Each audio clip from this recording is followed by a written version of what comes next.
Hello everyone, welcome to my channel. तो आज के इस सेशन में, आज के इस क्लास में हम लोग कवर करने वाले हैं सीटेट 2023 की CDP child development and pedagogy के मोस्ट इंपोर्टेंट क्वेश्चन आंसर।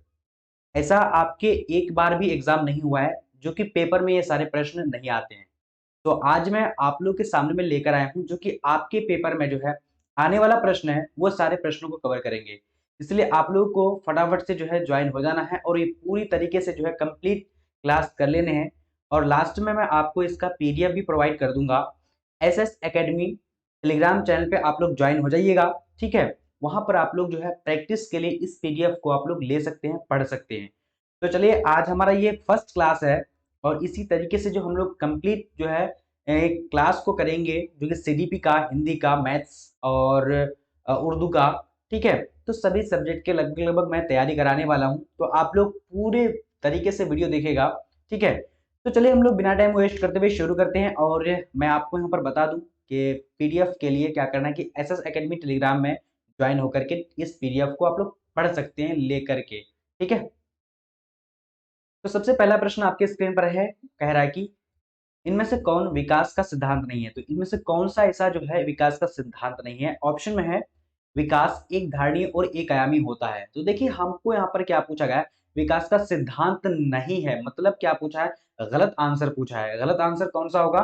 देखिए, विकास जो होता है वो एक धारणीय नहीं होता है, वो बहुआयामी होता है, ठीक है।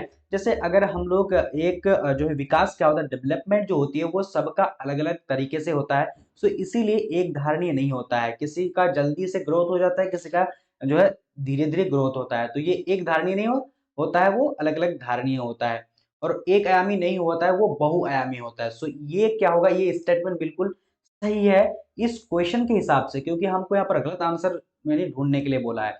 तो ये हो जाएगा, स्टेटमेंट सही हो जाएगा। अब देखेंगे सेकेंड ऑप्शन, देखते हैं। विकास ऊपर से नीचे की ओर और केंद्र से बाहर की ओर होता है। तो हम लोग जानते हैं विकास जो होती है वो ऊपर से नीचे, जैसे कि हमारा जो पहले ग्रोथ हुआ था, डेवलपमेंट हुआ था, यानी जो हम लोग माँ के पेट में थे, तो हमारा पहले सर जो है बना था, फिर जाकर के हमारा हाथ पैर बढ़ने लगा। तो ये क्या हुआ, एक जो है इसको ऊपर से नीचे बोला जाता है। हेड टू टू जो होता है, नहीं सर से लेकर पैर तक का जो ग्रोथ होता है उसको बोला जाता है नीचे, ऊपर से नीचे की ओर। और केंद्र से बाहर की ओर ये भी बिल्कुल होता है। ये केंद्र मतलब क्या है, हमारा जो रीढ़ की हड्डी है ये क्या है, हमारा केंद्र है। और इस केंद्र से होकर के हमारा जो सबसे पहले क्या होता है, केंद्र जो शरीर मतलब हमारा ग्रोथ होता है, रीढ़ की हड्डी ग्रोथ होती है, उसके बाद हमारा हाथ पैर ग्रोथ होती है। तो ये भी बिल्कुल सही है, तो मतलब सही है, तो ये क्या हो जाएगा, स्टेटमेंट गलत हो जाएगा। अब देखेंगे थर्ड ऑप्शन, देखते हैं।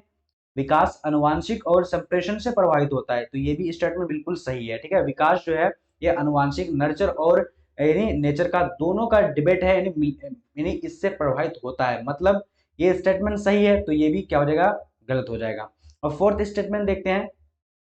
विकास सामाजिक सांस्कृतिक परिप्रेक्ष्य में होता है। ये तो बहुत जो है इंपॉर्टेंट है और ये बहुत अच्छी चीज है। विकास जो क्या होती है, सामाजिक सांस्कृतिक परिप्रेक्ष्य में होती है, बिल्कुल ये भी सही है। तो इस हिसाब से, इस क्वेश्चन के हिसाब से क्या हो जाएगा, ये ऑप्शन हमारा गलत हो जाएगा। तभी ने बोलता है, वाइगोत्स्की साहब बोलता है कि यानी जो यानी डेवलपमेंट जो है ये क्या है, सांस्कृतिक जो है, सामाजिक सांस्कृतिक जो है एक अंत्य क्रिया करके होता है, ठीक है। उसके बारे में हम लोग अच्छे से पढ़ेंगे। देखिए, आप लोग ने इंग्लिश में भी कुछ कुछ टर्म्स जो है याद रख लीजिएगा, ठीक है। क्योंकि हिंदी जो है आपको टर्म बदल सकता है एग्जाम में, लेकिन इंग्लिश नहीं बदलेगा। तो इसीलिए आप लोग इंग्लिश में भी ध्यान रखिएगा, ठीक है। अब देखिए क्वेश्चन नंबर 2 देखिए, शीर्षगामी सिद्धांत के विकास किस क्षेत्र पर लागू होता है। तो शीर्षगामी मतलब होता है कि हमारा जो सिर से लेकर जो है पैर की तरफ जो है हमारा जो है नहीं डेवलप होती है, उसी को बोला जाता है। तो शीर्षगामी जो होती है वो गामक विकास पर होती है। पहला ही स्टेटमेंट हमारा सही है। और ये भाषा, लैंग्वेज डेवलपमेंट, ये तो बिल्कुल अलग चीज है, ठीक है। इसको मैं अच्छे से समझा दूंगा आप लोग को। संज्ञानात्मक विकास ये भी बिल्कुल अलग चीज है, और नैतिक विकास ये भी बिल्कुल अलग चीज है। तो ये तीनों स्टेटमेंट गलत हो जाएगा। ये गामक विकास पर जो है लागू होता है, ठीक है। नहीं, सेफेलोपोडल प्रिंसिपल यानी अप्लाइड जो होता है वो होता है यानी गामक विकास, यानी मोटर डेवलपमेंट में होता है, ठीक है। चलिए, अब देखेंगे क्वेश्चन नंबर थर्ड देखते हैं। कह रहा है कि भाषा विकास के संदर्भ में संवेदनशील अवस्था कौन सी है। तो देखिए, भाषा विकास की जो संवेदनशील अवस्था होती है वो नहीं जो सबसे ज्यादा जो लैंग्वेज डेवलपमेंट जो पीरियड होती है वो कौन सी पीरियड होती है। तो देखिए, मैं आप सबको यहाँ पर अच्छे से समझा दूं। देखिए, जन पूर्व का समय, तो जन्म पूर्व का समय इसको बोला जाता है यानी प्रीनेटल, जब हम यानी गर्भ में रहता है बच्चा, जब माँ के पेट में रहता है तो उसको बोला जाता है प्रीनेटल पीरियड। इसका जो होता है 0 से लेकर जो है 0 से शुरू होता है। और ये प्रारंभिक अवस्था इसको बोला जाता है इंग्लिश में अर्ली चाइल्डहुड। तो सबसे ज्यादा जो है लैंग्वेज डेवलपमेंट सेंसिटिव पीरियड जो होती है बच्चे की, तो यही होती है, ठीक है, प्रारंभिक अवस्था। यानी अर्ली चाइल्डहुड में सबसे ज्यादा जो है लैंग्वेज डेवलपमेंट होता है, बहुत ज्यादा जो है सेंसिटिव पीरियड होता है, ठीक है। तो अब आपको अगर पूछा जाए कि सबसे ज्यादा जो है यानी संवेदनशील अवस्था होती है, तो वो होती है यानी 2 से लेकर 7 वर्ष तक जो होती है, ये यानी अर्ली चाइल्डहुड का जो पीरियड होता है, ठीक है, 2 से लेकर 7 वर्ष तक। आप लोग यानी वर्ष भी ध्यान रखिएगा, कितना वर्ष तक, कितना कितना से कितना वर्ष तक होता है। अब देखिए ये है हमारा यानी बचपन। मध्य बचपन, बचपन जो है ये बिल्कुल जो इतना नहीं होता है जितना अर्ली चाइल्डहुड में होता है, तो ये भी हमारा ऑप्शन हो जाएगा, कट हो जाएगा, ठीक है, इसको हम लोग काट देंगे। और एडोलेशन यानी इसको जो होता है यानी युवा अवस्था, इसमें भी जो है कम हो जाती है इसके अकॉर्डिंग, बाल्यावस्था के अकॉर्डिंग जो है यहाँ पर कम हो जाती है। सो हम लोग कह सकते हैं कि ये सबसे ज्यादा जो सेंसिटिव पीरियड होती है वो होती है अर्ली चाइल्डहुड होती है, ठीक है। तो हमारा राइट आंसर हो जाएगा सेकंड नंबर, ठीक है। चलिए अब देखते हैं क्वेश्चन देखेंगे चौथा नंबर। परिवार में आरंभ होने वाली वह प्रक्रिया जिसमें बच्चे अपनी व्यक्तिगत पहचान जानना शुरू करते हैं, जो व्यक्तिगत पहचान जानना शुरू करते हैं और भाषा सीखते हैं और आरंभिक संज्ञानात्मक कौशल विकसित करते हैं, क्या कहलाती है? तो देखिए सबसे ज्यादा जो है यानी परिवार में सबसे पहले हमारा क्या होता है, परिवार ही जो है हम सब कुछ सीखते हैं, परिवार से ही सीखते हैं, माँ बाप से सीखते हैं। तो ये देखिए इस तरीके का अगर जब भी प्रश्न आ जाएगा, जो अपना बच्चा क्या करता है कि अपने आप को जानने लगता है, समझने लगता है, तो किससे समझता है? वो परिवार से समझता है। तो परिवार जो हमारा क्या है, वो प्राइमरी यानी क्या है, समाजीकरण है, उसको हम बोल सकते हैं यानी प्रारंभिक समाजीकरण, उसको बोलते हैं इंग्लिश में प्राइमरी सोशलाइजेशन। तो हमारा जो है फर्स्ट स्टेटमेंट जो दिया हुआ है ये बिल्कुल सही है। ये प्राइमरी जो है सोशलाइजेशन से सीखता है बच्चा अपने आप को जानना, व्यक्तिगत पहचान जो है जानना शुरू करता है, और उसकी जो है संज्ञानात्मक विकास जो है विकसित होती है, उस वो जो अपने आप को समझता है, लोगों की जो कार्य व्यवहार होती है उसको समझने लगता है, ठीक है। तो वो बच्चा फर्स्ट यानी प्राइमरी सोशलाइजेशन से ये समझने लगता है। तो हमारा ऑप्शन हो जाएगा एक नंबर ही सही हो जाएगा। और द्वितीय समाजीकरण यानी इसको सेकेंडरी सोशलाइजेशन। अगर आपको पूछा जाएगा कि मतलब प्राइमरी सोशलाइजेशन में क्या क्या आता है, तो हमारा पास के पड़ोस, ये क्या है, प्राइमरी सोशलाइजेशन है। और दूसरा क्या है, परिवार, तो यानी प्रथम यानी प्रारंभिक सोशलाइजेशन, तो ये दोनों याद रखना। और सेकेंडरी सोशलाइजेशन जो होती है वो क्या होती है, हमारा मीडिया। जैसे कि हम लोग जो मीडिया जो देखते हैं वो क्या है, हमारा मीडिया भी क्या है, प्राइमरी सॉरी सेकेंडरी सोशलाइजेशन है, मतलब द्वितीयक जो है समाजीकरण का वो पार्ट है। और हमारा जो स्कूल है, विद्यालय, वो भी क्या है, सेकेंडरी सोशलाइजेशन है। तो आप लोग ध्यान रखिएगा। तो ये हमारा आंसर, तो यहाँ पर फर्स्ट नंबर ऑप्शन आंसर सही हो रहा है, ठीक है, आंसर ये यहाँ पर हो जाएगा एक नंबर। ये सेकेंडरी, तो ये आप लोगों को मैं समझा दे, ये आंसर कट कर देंगे। और ये हमारा क्या है, लैटेंट सोशलाइजेशन, ये भी बिल्कुल गलत है, ठीक है, ये अलग चीज है, आपको मैं समझा दूंगा दोबारा से नेक्स्ट वीडियो पर, ठीक है। यहाँ पर देखिए एक्टिव सोशलाइजेशन, ये भी बिल्कुल अलग चीज है। तो हम लोग ये दोनों चीज याद जरूर रखेंगे, ज्यादातर आपके सीटेट पेपर में ये दोनों चीज आते हैं, ठीक है। अब देखेंगे क्वेश्चन नंबर 5 नंबर। लॉरेंस कोल्बर के सिद्धांत के अनुसार किस चरण पर नैतिक चिंतन शुरुआत की सामाजिक परिप्रेक्ष्य पर आधारित होता है? देखिए लॉरेंस कोल्बर जो है बेसिकली उन्होंने 3 जो है यानी चरण बताए हैं, 3 जो है उन्होंने स्टेटमेंट दिया है, ठीक है। तो तीनों के बारे में आपको डिटेल से मैं एक स्पेसिफिक वीडियो में समझा दूंगा, बट मैं आपको यहाँ पर जो इसके बारे में बता देता हूँ, जो बच्चा जो है यानी 3 स्टेट दिया, 3 जो है चरण दिया है, ठीक है। सबसे फर्स्ट में दिया है यानी प्री कन्वेंशनल दिया है, ठीक है, इसको बोला जाता है हिंदी में पूर्व पारंपरिक चरण, इंग्लिश में याद जरूर रखिएगा। अभी अगर आप लोग समझ में नहीं आ रहा तो आप लोग दोबारा से इसको यानी पढ़ लीजिएगा ना, समझ में आ जाएगा, प्रैक्टिस जरूर कर लीजिएगा। तो यानी इसको सबसे फर्स्ट जो दिया है, इसका जो एज होता है ये होता है, ठीक है। तो एज के हिसाब से भी दिया है, तो मैं आपको बता दूं। फिर होता है पारंपरिक चरण होता है एक, इसको जो क्या बोला जाता है यानी कन्वेंशनल बोला जाता है, ठीक है। तो इसमें ही बच्चा जो है नैतिक चिंतन शुरू करती है, अपने आप को वो जानना शुरू करता है, ठीक है।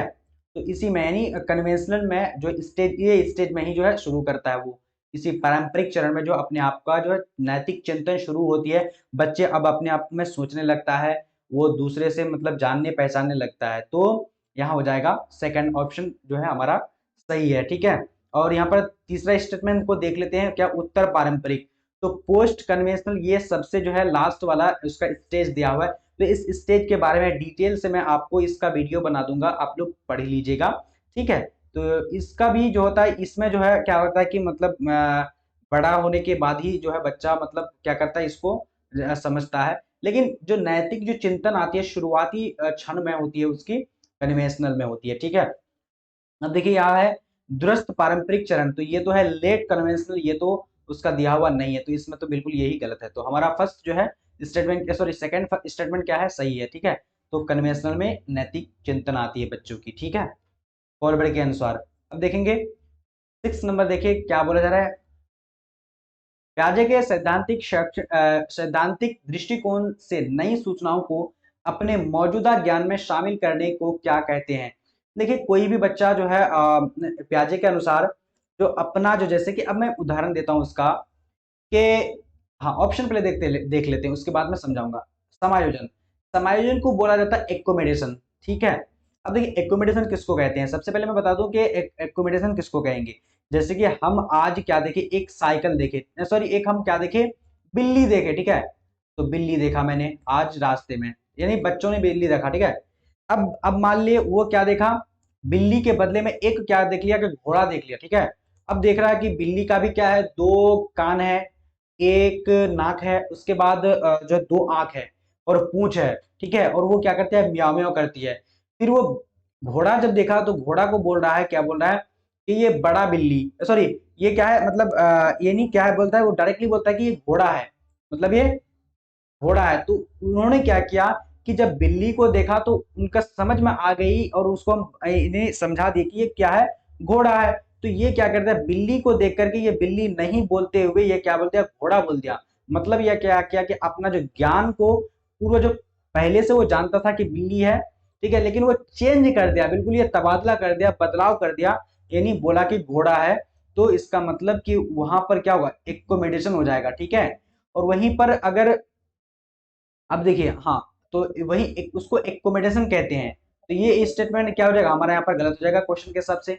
समाजीकरण ये तो बिल्कुल अलग चीज है। आत्मसातकरण, ठीक है। तो आत्मसातकरण क्या होता है कि हम बच्चा क्या करता है कि बिल्ली देखता है, बिल्ली देखने के बाद जब घोड़ा देखता है तो वो क्या करता है कि जो पुराना उसका ज्ञान था, पुराना जो नॉलेज था, वो बच्चा क्या करता है उसी पर क्या करता है, अरे यार देखो ये बड़ा बिल्ली आ गया, घोड़ा को देखा तो वो क्या बोला, बड़ा बिल्ली बोल दिया। मतलब कि क्या वो पूर्व ज्ञान को, जो पुराना ज्ञान था वो क्या कर दिया कि उसी पर मैच करके वो बोला कि बड़ा है तो बड़ा बोल दिया।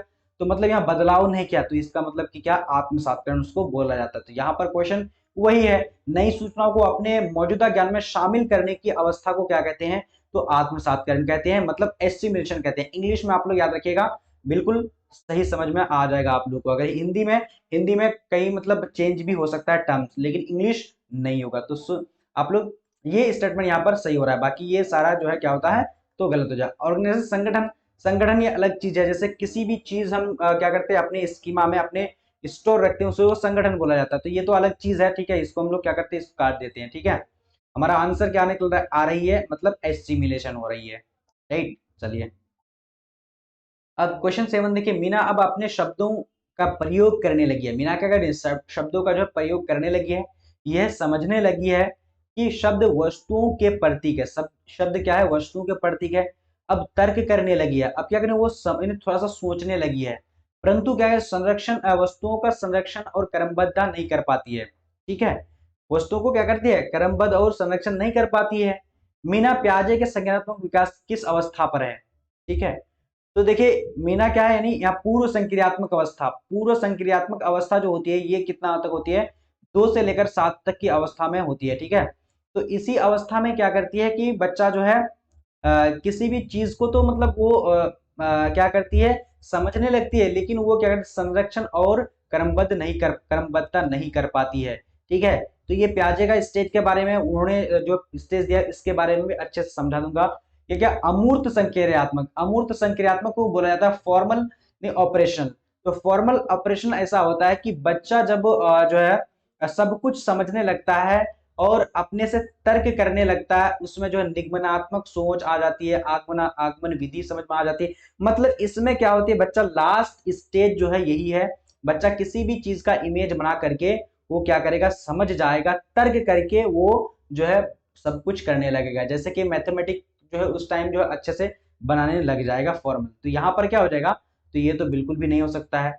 और ये क्या, सेंसरी मोटर, ये तो बिल्कुल अलग चीज है, संवेदी गामक, ठीक है। उसके बाद देखिए मूर्त, मूर्त संख्यात्मक। अब बच्चा यहाँ पर देखिए मूर्त में क्या होता है कि बच्चा देख देख करके किसी भी चीज को वो कर सकता है, देख करके वो अपना जो है कर सकता है। तो यहाँ पर तो ये वाला नहीं होगा, यानी आंसर जो हमारा, सॉरी ऑप्शन जो राइट आंसर हो जाएगा, यानी प्री ऑपरेशनल मतलब पूर्व संक्रियात्मक अवस्था में ये चीज होती है, ठीक है। चलो अब देखते हैं आगे, देखते हैं आगे। देख क्वेश्चन है हमारा 8 नंबर। समीपस्थ विकास के क्षेत्र का संपर्तय किसने प्रतिपादित किया है? तो समीपस्थ विकास का क्षेत्र जो प्रतिपादित किया है ये क्या है, यानी एक तरह का जो है सॉरी, ये एक तरह का स्टोरेज है, ठीक है। मतलब हम लोग किसी भी चीज को नीति बनाते हैं कि इस बच्चे को हम लोग ऐसे सहायता करेंगे, हम लोग किसी भी चीज को नीति बनाना ही उसको बोला था समीपस्थ विकास का क्षेत्र बोलते हैं, ठीक है। तो इसके बारे में भी अच्छे से डिटेल से समझा दूंगा, बट अभी आप लोग इतना ही याद रखिए, इसका क्या कर, यानी इसका जो प्रतिपादन किया वो लेव वाइगोत्स्की ने किया, ठीक है। तो यानी फोर्थ यानी स्टेटमेंट इसका सही हो जाएगा। बाकी ये क्या है, रॉबर्ट एम माइन गाइने गलत हो जाएगा, डेविड ओसवेल ये भी गलत हो जाएगा, जेरोम ब्रूनर ये भी गलत हो जाएगा, ठीक है। अब देखेंगे 9 नंबर क्वेश्चन। कौन सा कथन लेव वाइगोत्स्की के मूल सिद्धांत को सही मायने में दर्शाती है? तो यानी वाइगोत्स्की का मानना है कि लर्निंग जो है यानी अधिगम जो है वो क्या है, सामाजिक क्रिया है, सामाजिक अंतः क्रिया से होती है। जब ग्रुप में डिस्कशन करते हैं, जब लोग एक साथ जो है एक दूसरे को देखते हैं, समझते हैं, बातचीत करते हैं, तब जो है लर्निंग होती है। तो यहाँ पर हम उस स्टेटमेंट को ढूंढेंगे, देखेंगे। उन्होंने बोलता है, मतलब फर्स्ट स्टेटमेंट है कि अधिगम एक क्या है, अंतर्मन प्रक्रिया है। ये तो उन्होंने बोला नहीं है, मतलब क्या है, learning is a unconscious process, तो ये नहीं है, ठीक है, ये स्टेटमेंट गलत है। अधिगम एक सामाजिक प्रक्रिया है, जी बिल्कुल ये सही है। Learning is a social activity, बिल्कुल, यानी वाइगोत्स्की का यही मानना है कि लर्निंग क्या है, सोशल एक्टिविटी है। तो राइट आंसर क्या हो जाएगा, इसका जो सही स्टेटमेंट है यहाँ पर सेकंड नंबर हो जाएगा, ठीक है। ओके, अब यहाँ थर्ड स्टेटमेंट को देखते हैं। अधिगम क्या है, उत्पत्ति मूलक, ठीक है, कर्मादेशिक, ये भी गलत स्टेटमेंट दिया हुआ है। अधिगम एक अक्रमबद्ध प्रक्रिया है जिसके 4 चरण है, तो ये भी जो है क्या है, स्टेटमेंट गलत दिया हुआ है। ये अधिगम क्या होता है, डिसकंटिन्यूअस नहीं होता है। अधिगम जो होती है वो मतलब जीवन तक, जीवन भर चलती है। तो डिसकंटिन्यूअस, तो इसको हम लोग क्या करेंगे, काट देंगे। ये क्या है, डिसकंटिन्यूअस। अधिगम हमेशा हमेशा आप लोग ध्यान रखिएगा, अधिगम जो होती है वो कंटिन्यूअस होती है, अगर कंटिन्यूअस नहीं रहेगी तो आप वहां पर काट देंगे, ठीक है। ये क्या है, टैगवर्ड आप लोग ध्यान रखिएगा, ये निगेटिव टैगवर्ड होगा, ठीक। अगर जहां पर भी आएगा सोशल एक्टिविटी, सोशल कंस्ट्रक्टिववादी, तो यहां पर आपको ना आपको वाइगोत्स्की पर यानी कर देने हैं, सही स्टेटमेंट हो जाएगा, ठीक है। चलो बाद में हम बता भी देंगे कि कौन सा जो है आपका नहीं निगेटिव टैगवर्ड है और कौन सा पॉजिटिव है, वो भी बता दूंगा। क्वेश्चन देखिए 10 नंबर। एक प्रगतिशील कक्षा में कौन सा विकल्प सार्थक शिक्षण को बढ़ावा देने के लिए व्यक्तिगत अधिगम विधि का उदाहरण है? कौन सा जो है प्रगतिशील, प्रगतिशील मतलब होता है कि जहां बच्चा मीनिंगफुल सीखता है, बच्चा जब जहां समझदारी के साथ सीखता है, खुद करके सीखता है, उसको बोला जाता है प्रगतिशील कक्षा, उसको बोलते हैं कि सोशल कंस्ट्रक्टिव, ठीक है। तो बच्चा कहां पर अपने से सीखेगा, हम किस चीज, क्या चीज करेंगे, एक शिक्षक की क्या नीति होनी चाहिए, किस तरीके से पढ़ाया जाए कि बच्चा जो है वहां पर सार्थक शिक्षण, मीनिंगफुल लर्निंग होगा। तो स्टेटमेंट देखते हैं। निरंतर व्यक्तिगत प्रतियोगिताओं का आयोजन, देखिए अगर हम लगातार जो क्या करेंगे, कंपटीशन करेंगे बच्चों में, ठीक है, रेगुलर जो है इंडिविजुअल कंपटीशन करेंगे, तो क्या हो जाएगा, बच्चों में जो है एक दूसरे से मतलब जो है क्या करने लगेगा, कंपटीशन करने लगेगा। कंपटीशन से क्या हो जाएगा, बच्चा जो है अपना संतुलन खो देगा। सो इसमें जो है बच्चा क्या है, प्रगतिशील कक्षा इसको हम लोग नहीं बोल सकते हैं, सार्थक अधिगम इसको नहीं बोलेंगे। मीनिंगफुल लर्निंग जो होगी किस में होगी, हम स्टेटमेंट ये देखेंगे। तो ये ऑप्शन क्या होगा, हम काट देंगे। अब देखिए मौखिक और दंड का प्रयोग करेंगे। हम क्या करेंगे, बच्चों को मौखिक पढ़ाएंगे और क्या करेंगे, अगर जो नहीं बच्चा जिस बच्चे को नहीं आएगा हम क्या करेंगे, पीटेंगे, मारेंगे। तो इससे क्या होगा, बच्चा सीखेगा, इसमें बच्चा मीनिंगफुल सीख पाएगा, लर्निंग हो पाएगा अच्छे से, नहीं हो पाएगा। मतलब ये भी ये जो स्टेटमेंट गलत दिया हुआ है। अब देखिए एक रूपी मानकीकृत पाठ्य चर्चा।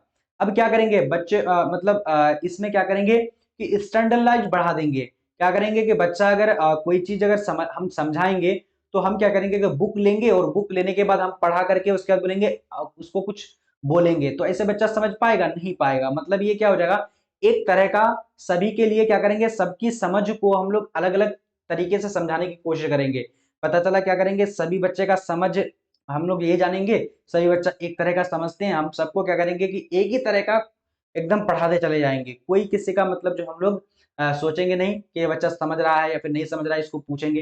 तो ये क्या हो रहा है, इंडिविजुअल डिफरेंट को हम लोग क्या करते हैं, इसको जो नकार देते हैं। तो ऐसा भी हम लोग को नहीं करना है, मतलब एक रूपी मानकीकृत पाठ्य चर्चा को नहीं पढ़ाना है। ठीक है, इसको क्या करें, लचीला करना है।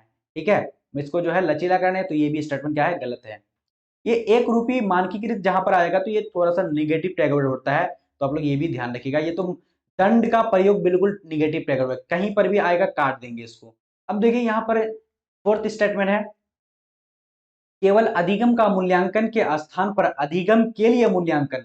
अब देखिए अधिगम का मूल्यांकन क्या होता है, यानी असेसमेंट फॉर लर्निंग क्या होता है और असेसमेंट ऑफ लर्निंग क्या होता है। इंग्लिश में ज्यादा आप लोग ध्यान देने की कोशिश करेंगे। ठीक है, देखिए सबसे पहले मैं बता देता हूँ असेसमेंट ऑफ लर्निंग।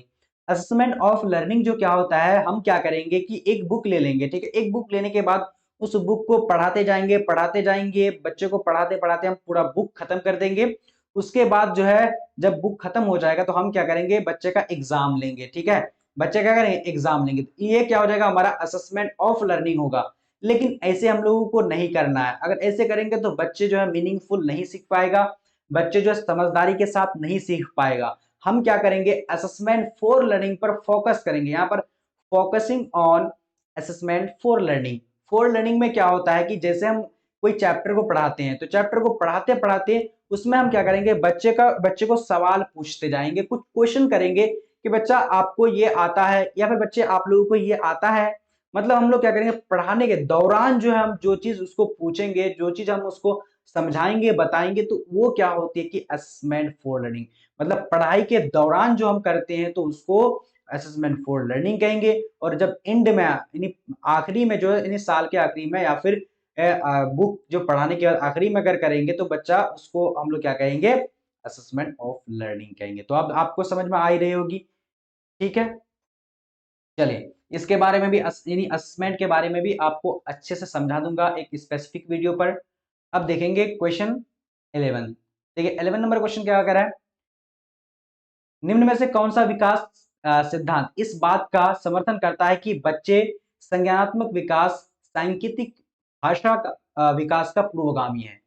तो यहाँ पर क्या बोला जा रहा है कि निम्नलिखित में कौन सा ऐसा सिद्धांत है, किसका सिद्धांत है जो बोलते हैं कि बच्चे का जो संज्ञानात्मक विकास होती है, जो समझदारी होती है, वो सांकेतिक भाषा यानी संकेत का जो भाषा होता है वो उसका क्या है, भाषा विकास का पूर्वगामी है। सांकेतिक भाषा जो है यानी क्या है, संज्ञानात्मक विकास पहले होती है और भाषा जो है यानी सांकेतिक जो होती है वो पहले होती है। ठीक है, हाँ। तो किस यानी कौन कहता है, देखिए तो ये इसका जो ये प्याजे कहता है, प्याजे का संज्ञानात्मक विकास जो है उन्होंने वो उसका ही मानना है कि बच्चा का जो पहले डेवलप होती है वो होती है पहले बच्चे में विचार आती है, फिर आती है संज्ञानात्मक लैंग्वेज डेवलपमेंट होती है। ठीक है, जी हाँ। तो ये तो आप लोग देख ही चुके, देखिए ये वाइगोत्स का और है नहीं, तो इसको हम लोग क्या करेंगे, काट देंगे। उसके बाद ये जो है यानी एरिक्सन का मनोवैज्ञानिक सामाजिक सिद्धांत, ये भी गलत हो जाएगा। बेंडूरा का सामाजिक अधिगम का सिद्धांत, ये भी गलत हो जाएगा, मतलब काट देंगे इसको। ठीक है, अब देखेंगे अगला स्टेट में, अगला क्वेश्चन को देखेंगे। क्वेश्चन नंबर 12 है, जेंडर रूढ़िवादी का वादिता को रोकने के लिए एक अध्यापक द्वारा कक्षा में प्रयोग की जाने वाली कौन सी विधि उचित नहीं है। अब देखिए जेंडर रूढ़िवादिता क्या होती है, मैं आप लोग को बता दूं पहले। ठीक है। तो जेंडर रूढ़िवादिता जो होती है, अगर इसको कैसे रोका जा सकता है, पहले आप लोग जेंडर रूढ़िवादिता को जान लीजिए। इसको हम लोग इंग्लिश में जो बोलते हैं यानी जेंडर स्टेरियोटाइप बोलते हैं। देखो, अब क्या होता है कि जैसे हम लोगों का एक मतलब सांस्कृतिक और जो है पूर्वजों का ये मानना है कि अगर यानी लड़कियां क्या करेगी, घर का काम करेगी, उसके बाद लड़की जो है कोई बाहर का काम नहीं कर सकता है। उसी तरीके से हम लोग ये भी जानते हैं कि लड़की जो है घर बार चला सकती है, वो ऑटो ड्राइवर नहीं बन सकती है, और भी जो है कुछ नहीं कर सकती है। या फिर लड़कियों से हम लोग कम अपेक्षा रखते हैं कि ये मैथ में कमजोर होती है, इसलिए इसको मैथ नहीं पढ़ना चाहिए, या फिर और हम लोग ऐसे जो है धारणाएं बना रखते हैं, तो इसी को जेंडर रूढ़िवादिता कहते हैं। लेकिन इसको हम लोग खत्म कैसे करेंगे, मतलब इसको जो हम लोग जो है क्या करें, रोकेंगे कैसे? तो यहाँ पर उचित जो है कौन सा विधि नहीं है, पूछा जा रहा है। उचित जो है कौन सा विधि नहीं है, नहीं पूछा जा रहा है, ठीक है। जेंडर को क्या करेंगे, यानी जेंडर पक्षपात को चुनौती देना, ठीक है। इसको क्या करेंगे, जेंडर पक्षपात को चुनौती देंगे तो ये क्या होगा, मतलब ये क्या हो जाएगा, चुनौती देंगे तो एक एक तरह का ये मतलब ठीक ऑप्शन है, ठीक है। इसको हम लोग अभी ऐसे छोड़ देते हैं, हो सकता है। लेकिन क्या क्या करेंगे, अगर स्टेरियोटाइप को हम लोग रोकेंगे तो हम क्या करेंगे, देखिए ऑप्शन देखिए, कक्षा में बालक बालिकाओं को अलग अलग बैठने की व्यवस्था करेंगे।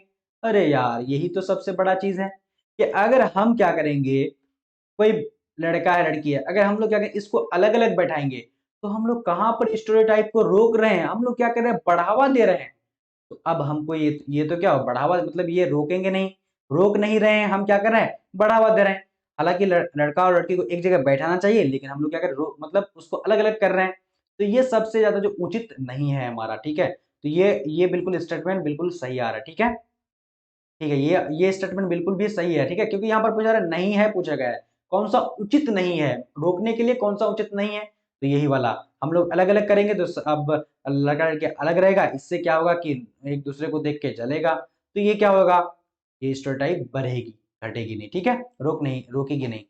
जेंडर भेदभाव का पर चर्चा करना, तो इसमें चर्चा करेंगे तो देखिए, इसमें तो थोड़ा बहुत चर्चा अगर करेंगे तो इसको हम लोग अगर मान ले रोक सकते हैं थोड़ा बहुत, तो चलो ये तो यहाँ पर गलत हो जाएगा, ये सारा ये दोनों स्टेटमेंट। ऐसे उदाहरणों का प्रयोग करना जिसमें लड़के और लड़कियां गैर परंपरावादी भूमिकाओं में दिखाई दे, तो ये बिल्कुल ऑप्शन क्या है हमारा, बिल्कुल ये भी जो है सही है। इसे हम लोग जो दिखाएंगे, अगर इसको हम लोग क्या करेंगे, रोकेंगे, ठीक है, रोकना अगर चाहेंगे ना, तो हम क्या करेंगे कि अलग अलग, जैसे कि हम लोग क्या करेंगे कि लड़की को नाई बनते हुए देखेंगे, लड़की को ऑटो ड्राइवर या फिर किसी भी ड्राइवर को दिखाएंगे, तो इस तरह क्या होगा कि रुकेगा, ठीक है। लेकिन यहाँ पर क्या बोला जा रहा है कि उचित नहीं है, कौन सा नहीं, तो ये हमारा स्टेटमेंट उचित नहीं है, इसको हम लोग नहीं कर सकते हैं अगर रोकना चाहेंगे स्टेरियोटाइप को, ठीक है। तो ये सारा हमारा क्या हो जाएगा, गलत हो जाएगा, ठीक। क्वेश्चन के हिसाब से अब देखेंगे, क्वेश्चन हमारा है 30 नंबर, ठीक है। चलो, तो 30 नंबर थोड़ा सा बड़ा है, बट हम लोग पहले क्वेश्चन को देख लेते हैं, उसके बाद देखेंगे ऑप्शन को पढ़ेंगे। पारो अपने पिता की बढ़ाई की दुकान में उसकी सहायता करती है, अपने पिता का क्या करता है, वो सहायता करती है, ठीक है। जहां पर वह लड़की के एक ब्लॉक को अपने पिता द्वारा सिखाई गई विधि से सफलतापूर्वक मापती है, उसे हॉल में WS स्कीम के अंतर्गत एक पब्लिक विद्यालय में प्रवेश मिला, जहां पर वह शैक्षणिक अपेक्षाओं, खासकर यानी गणित में उसको जो काफी जो है कठिनाइयों का सामना करना पड़ रहा है, वो क्या कर रहा है, बहुत ज्यादा असमर्थ है। इस स्थिति में अध्यापक को क्या करना चाहिए, एक एक लड़की है पारो, ठीक है, वो अपने बढ़ाई के दुकान में, अपने पिता के दुकान में क्या करती है, उसका पिता जो बढ़ाई है, वो क्या करती है कि लड़की का जो है लड़की क्या करती है कि लकड़ी का जो है मापती है, उसके मापने के बाद वो जितना इंच होता है, जो सारा चीज वो कर लेती है, सीख जाती है, क्योंकि उसका पिता का पेशा है, तो वो जल्दी से सीख जाती है। क्योंकि वाइगोत्स्की साहब बोल रहे हैं कि कोई भी जो है मतलब जो लर्निंग होती है, अधिगम जो होती है, तो वो क्या होती है, सामाजिक अंतःक्रिया से होती है। जब देखने के बाद उसको क्या करता है, मतलब देखा फिर उसको समझा, तो वो एक तरह का सामाजिक अंतःक्रिया हो गया वो, ठीक है। तो ठीक, तो वो क्या क्या, वो जब बाप जो उसका कर रहा था वो समझ गया, ठीक है। और अब जो है उसको किसी तरीके से क्या होगा कि एक स्कीम आया, और स्कीम आने के बाद उसको क्या करा, एक पब्लिक स्कूल में उसको प्रवेश यानी एडमिशन मिल गया, ठीक है, एडमिशन हो गया उसका। अब वो पढ़ने गया तो वो कठिन जो मतलब सबसे ज्यादा जो मैथ समझ नहीं आता उसको, तो इस स्थिति में अध्यापक को क्या करना चाहिए, उसको देखिए, ऑप्शन को पढ़ दें, काफी मजेदार ऑप्शन है। पारो को कहना चाहिए कि उसमें पढ़ने की क्षमता नहीं है। अरे यार, अगर पढ़ने की क्षमता नहीं होती बच्चे को तो वो कैसे सीख गया वो? ठीक है, तो ये हम लोग कोई भी स्टूडेंट को हम लोग नहीं कह सकते, टीचर कोई भी नहीं कह सकता कि बच्चे जो है नहीं समझ सकता है, बच्चे में कमी है। ऐसा कहीं पर भी आ जाएगी, बच्चे की कमी अगर आ जाएगी तो वहां पर वो ऑप्शन सही नहीं हो सकता है। ठीक है, कुछ भी अगर कमी है तो टीचर की कमी हो सकती है, लेकिन बच्चे पर नहीं हो सकती। ठीक है, तो ये क्या हो जाएगा, ये स्टेटमेंट बिल्कुल भी गलत है, ये हम नहीं कर सकते हैं। ठीक है, दूसरा स्टेटमेंट देखते हैं। पारो को परीक्षाएं देनी चाहिए और दोहराव वो वेतन को बढ़ावा देनी चाहिए। अब क्या करेंगे, पारो को क्या बोलेंगे कि तुम परीक्षा दो, उसके बाद क्या करो कि तुम बहुत ज्यादा जो है क्या करो, प्रैक्टिस करो, ड्रिल एंड प्रैक्टिस। ठीक है, यहाँ पर देखिए ड्रिल एंड प्रैक्टिस है ना। हाँ, ड्रिल एंड प्रैक्टिस ये चीज तो है, मतलब ड्रिल और प्रैक्टिस तो बिल्कुल भी क्या करेंगे, कट कर देंगे। जहां पर भी बच्चे को अगर बोला जाए कि परीक्षा दीजिए, लगातार परीक्षा परीक्षा दीजिए और क्या कीजिए, प्रैक्टिस कीजिए, ड्रिल प्रैक्टिस कीजिए, मतलब घूम घूम के आप जो इसको अगर प्रैक्टिस करेंगे तो यहाँ पर क्या होगा कि लर्निंग जो है वो मीनिंगफुल नहीं होगा। ठीक है, वो समझदारी वाला, अंडरस्टैंडिंग वाला जो मेरी पढ़ाई नहीं हुआ वो रट लेगा, रटने से बिल्कुल भी मना करेंगे। तो ये ऑप्शन क्या हो जाएगा, हमारा स्टेटमेंट गलत हो जाएगा। अब यहाँ देखेंगे, थर्ड स्टेटमेंट देखते हैं। पाठ्यक्रम और अध्यापन सामग्री को पारो के लिए प्रासंगिक बनाना चाहिए। पारो द्वारा विद्यालय के बाहर सीखे गए गणितीय अनुभव का समावेशन करना चाहिए। जी हाँ, बिल्कुल, ये वाला कितना स्टेटमेंट सही है। हम क्या करेंगे कि किसी भी बच्चे को जो जैसे पूर्व ज्ञान वो समझ करके आई है, जो देखिए एनसीएफ, एनईपी, ये सब कुछ जो है हमको यही बोल रहा है कि बच्चे का जो बाहरी चीज सीख करके आया है, जो बच्चा जो अपने अनुभव के साथ आया है, जो बच्चा सीख करके आया है पहले से, हम क्या करेंगे उसी से जोड़ करके पढ़ाएंगे, उसके अनुभव से जोड़ करके पढ़ाएंगे। तो क्या होगा, उसमें बच्चा जो है काफी अच्छे ढंग से सीख पाएगा और बच्चा जो है उसमें मीनिंगफुल सीख पाएगा। वो क्या करेगा कि यानी सार्थक सीख पाएगा, वो समझदारी के साथ सीख पाएगा। जो हम बच्चा सीख करके आया, समझ करके आया, उसको जोड़ करके उससे रिलेटेड जो पढ़ाएंगे तो बच्चा ज्यादा अच्छा सीखेगा। मतलब हमारा थर्ड नंबर ऑप्शन जो हो जाएगा ये सही हो। प्रासंगिक मतलब होता है इसका जो है एक्सपीरियंस जो लेकर आता उसको हम लोग, ठीक है, कौन उसको इंग्लिश में बोला जाता है कॉन्टेक्सचुअलाइज। ठीक है, उसको बोलेंगे, राइट। तो ये बहुत अच्छी चीज है, समावेशन करेंगे इसका, समावेशी शिक्षा भी बोल रहा है। ठीक है, ऐसा, तो ये हमारा ऑप्शन बिल्कुल भी सही है। अब फोर्थ नंबर देखेंगे। पारो को घर पर सीखे गए ज्ञान से स्कूल के ज्ञान से पृथक रखने के लिए कहना चाहिए। यार ये तो बिल्कुल भी गलत है। अब बताए कैसे, अगर जो बच्चा सीख करके आएगा घर से, हम क्या करेंगे कि स्कूल में उसको बिल्कुल, अगर मान ले कोई बच्चा हिंदी सीख करके आता है, हम उसको हिंदी बोलने का मौका ही नहीं देंगे तो बच्चा सीखेगा नहीं, सीख पाएगा। मतलब वो क्या हो जाएगा, पीछे होने लगेगा, वो उसको पढ़ाई जो बोर्ड लगने लगेगा। बिल्कुल अलग रखेंगे, किसी भी चीज को समझ करके आएगा उससे रिलेटेड पढ़ाएंगे तो उसको मजा आ जाएगा। और वहीं पर अगर अलग रखेंगे तो वो बोर होकर के पढ़ने नहीं आएगा। मतलब ये क्या हो जाएगा, ये स्टेटमेंट गलत है। ठीक है, समझ में आ चुका होगा। अब देखेंगे क्वेश्चन 40 नंबर। देखिए, ध्वनि, लय और शब्दों के अर्थ के प्रति सचेतना बुद्धि किस बुद्धि के मूल है?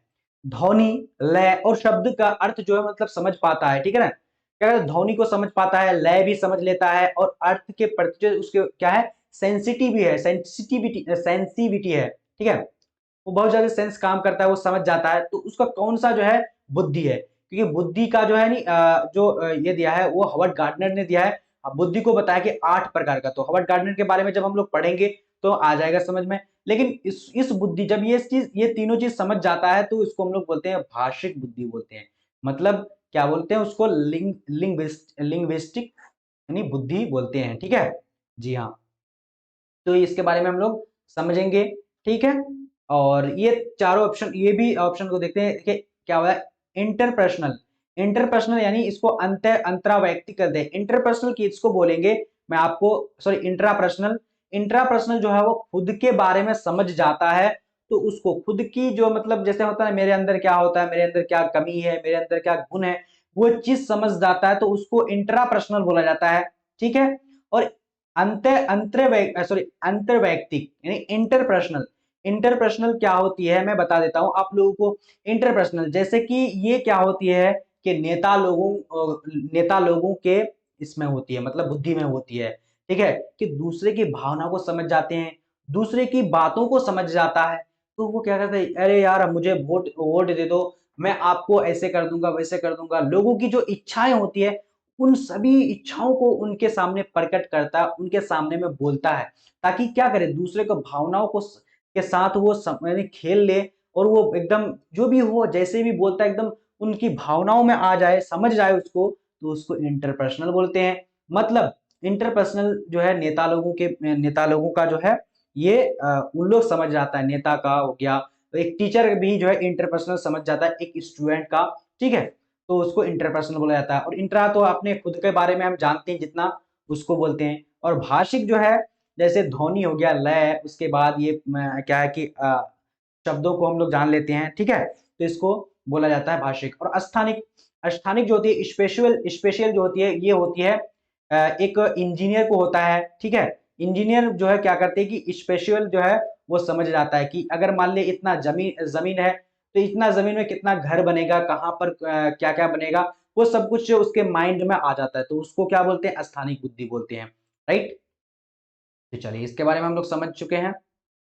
अब देखेंगे अगला 15 नंबर देखेंगे, क्या बोला जा रहा है, कह रहा है कि 15 नंबर, एक सामाजिक संरचनात्मक कक्षा में कौन सी यानी आकलन विधि अधिक उपयुक्त रहेगी। देखिए आकलन जो होती है इसके बारे में भी, आकलन के बारे में बताएंगे, ठीक है, असेसमेंट के बारे में।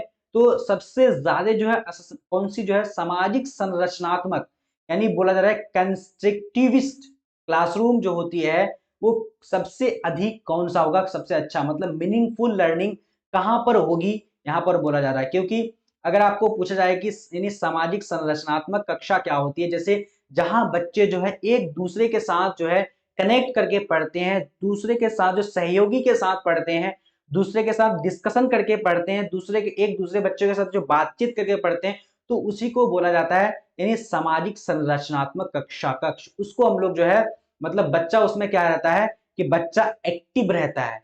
तो देखिए यहाँ पर कोलैबोरेटिव प्रोजेक्ट, देखिए ये काफी एकदम सुंदर सा सोशल सा जवाब दिख रहा है यहाँ पर। सहयोगी प्रयोजित कार्य, मैं अभी बताया आप लोगों को कि जहां पर जो है मिलजुल करके, जहां पर बच्चे जो है एकदम अच्छे तरीके से जो है एक दूसरे से बातचीत करके और एक दूसरे से जो है मतलब मिलजुल करके काम करते, तो उसी को जो है सामाजिक संरचनात्मक कक्षा बोलेंगे। तो फर्स्ट ऑप्शन मतलब ये हमारा सही निकल कर आ रही है, ये जो है सही है, ठीक है। दूसरा देखेंगे ऑप्शन, एक शब्द उत्तर वाले वस्तुपरक प्रश्न। अब देखिए इसको हम लोग क्या बोलेंगे, क्या objective question having one word answers. One word answers क्या होता है, जैसे कि अगर हम पूछेंगे, एक स्टूडेंट को पूछेंगे बेटा अरे करके बताओ कि भारत की राजधानी कहाँ है, तो वो बताएगा दिल्ली, तो एक ही आंसर हो गया। तो ये क्या हो गया, बच्चा यहाँ पर सोचता नहीं है, यहाँ क्या कर लिया है, बच्चा रट लिया है कि भारत की राजधानी दिल्ली होती है। तो ये क्या हो जाएगा, ये इतना अच्छा नहीं होगा, ये सामाजिक संरचनात्मक कक्षा नहीं हो सकता है, ठीक है। तो ये तो गलत हो जाएगा। और एक होता है क्या, ओपन एंड, इसको हम लोग इसको क्लोज एंडेड भी बोल सकते हैं, क्लोज एंडेड बोल सकते हैं क्वेश्चन। और एक होता है ओपन एंडेड। ओपन एंडेड क्या होता है, इसका जो है मतलब एक तरह का समझ सकते हैं कि क्लोज एंडेड और ओपन एंडेड दोनों जो है भाई है, ठीक है। ओपन एंडेड क्या होता है कि जैसे कि हम बोलेंगे कि एक बच्चा को बोलेंगे कि हमारे जो है परिवार में किस किस को जो है क्या है कि किस किस को जो यानी सब्जी पसंद है, तो आप बोलेगा मेरे मामा को पसंद है, मेरे बाबा अब्बा को पसंद है, या फिर मेरे पापा को पसंद है, लेकिन मेरी बहन को पसंद नहीं है। तो यहाँ पर क्या हो जाएगा, बच्चा सोच सोच के बोलेगा। या फिर क्या बोला कि मतलब हम जो है भारत में अनेक अनेक सॉरी भारत जो है भारत में कैसे कैसे लोग रहते हैं, या फिर क्या खाते हैं, मतलब वो सोचेगा थोड़ा सा, जहां पर सोचने वाली बारी आएगी सोच करके जवाब देगा। बहुत सारी जो है मतलब कुछ भी वो जवाब दे सकता है, कुछ बच्चा ऐसे बोलेगा कुछ बच्चा वैसे बोलेगा, तो वहां पर क्या हो जाएगा, वो ओपन एंडेड हो जाएगा। तो ये तो हम लोग क्लोज एंडेड और ओपन एंडेड समझ गए। अब देखेंगे थर्ड ऑप्शन, मानक परीक्षण। मानक परीक्षण क्या होता है मैं आपको समझा देता हूँ, स्टैंडर्डाइज टेस्ट, ठीक है। तो स्टैंडर्डाइज टेस्ट जो होती है ये क्या होती है, स्पेशल, इसको भी हम लोग जो है यानी सामाजिक संरचना कक्षा के अंतर्गत नहीं रख सकते, ठीक है। स्टैंडर्डाइज टेस्ट तो बिल्कुल भी नहीं ले सकते हैं, ठीक है। अब देखिए मात्र स्मरण पर आधारित प्रश्न, केवल ये मात्र मात्र जो स्मरण, हम क्या करें, बच्चा को बोलेंगे कि रटो यार, बहुत ज्यादा रटो, रट रट के पढ़ने के लिए आओ। रिकॉल मतलब जो बिल्कुल भी नहीं करने, ये तो बिल्कुल निगेटिव टैग वर्ड है, निगेटिव है ये बिल्कुल, ठीक है। इसको तो बिल्कुल ही काट देना है, तो ये तो बिल्कुल सही नहीं होगा। स्मरण नहीं, बच्चे को रट्टा तो कभी नहीं मरवाना है, ठीक है। बच्चे को हम क्या करेंगे, नहीं, समझदारी वाला पढ़ाई को पढ़ाने वाले हैं, ठीक है। तो ये तो गलत हो जाएगा। देखिए आज के इस जो हमारा सेशन रहा वो 15 जो है पेडागोजी के क्वेश्चन को कवर, सीडीपी के क्वेश्चन को कवर किए हैं, ठीक है। तो आप लोग क्या कीजिएगा, अगर आप लोग इस वीडियो को अच्छा लगे तो सेकंड पार्ट के लिए आप लोग जल्दी जल्दी चैनल को सब्सक्राइब कर लीजिएगा, और बाकी आप लोग जो है एसएस एकेडमी टेलीग्राम में ज्वाइन हो जाइएगा। वहां पर मैं इस पीडीएफ को सेंड कर देता हूं ताकि आप लोग दोबारा से प्रैक्टिस कर लीजिएगा, तो आप जो है अच्छे से आपकी प्रैक्टिस होकर अच्छी तैयारी हो जाएगी। और नोट्स के लिए तो आप लोग इस नंबर पे आप लोग कॉल कर सकते हैं 7903288689 पर। कंप्लीट कोर्स यहाँ पर आपको दे दिया जाएगा, ठीक है। तो आप लोग फटाफट से जो है कर सकते हैं। तो चलिए